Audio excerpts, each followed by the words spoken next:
Vi skal montere skiltet nu. I det her tilfælde jo til sølvbryllup. Det var det, vi bandt nogle buketter til. Skiltet, hvis I har købt selvklæbende ophæng, de monteres på bagsiden af skiltet. Og fordelen ved de selvklæbende ophæng, det er, at man ikke skal til at bore i det her for at hænge det op. Og man kan så selv fuldstændig vælge den placering, som man gerne vil have. I det her tilfælde vil jeg gerne have, at skiltet sidder midt for overliggeren, og så monterer jeg simpelthen bare klæbepuderne her ved at tage tapen af og sætte dem her midt på skiltet.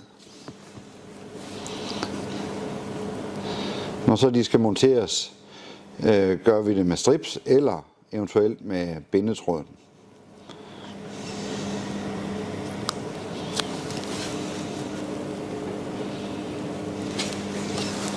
Sådan der. Så er skiltet lige klar til at hænge op på porten. Jeg har nu besluttet mig for, at skiltet hænger midt for porten, og jeg har monteret mine klæbeøjer.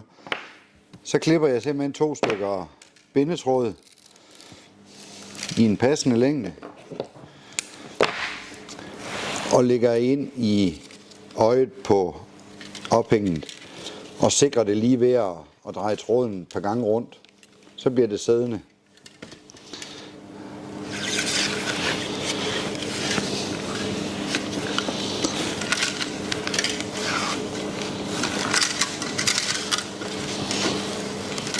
Sådan der. Nu er porten her jo en demonstrationsport og ret smal, så det er klart, at en port, I vælger, den passer jo selvfølgelig til en dør. Det skal så siges, at størrelsen på overliggeren på den port her svarer sådan set til en halv dørbredde på en standarddør. Og så vil man jo normalt montere den ude for enden, hvis det er til et kobberbryllup.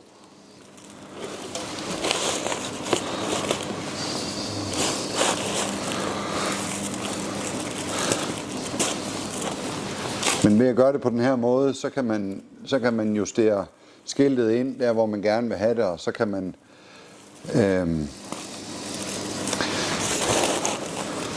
man binde det ordentligt til bagefter. Men I er jo flere, der laver det her sammen, så der er det helt sikkert en fordel at have nogen, som lige står og dirigerer højde og retning på det her skilt.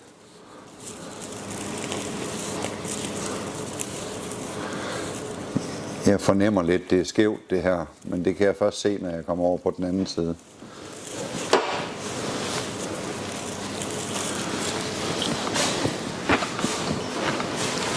Så kan vi lige lave en tilretning.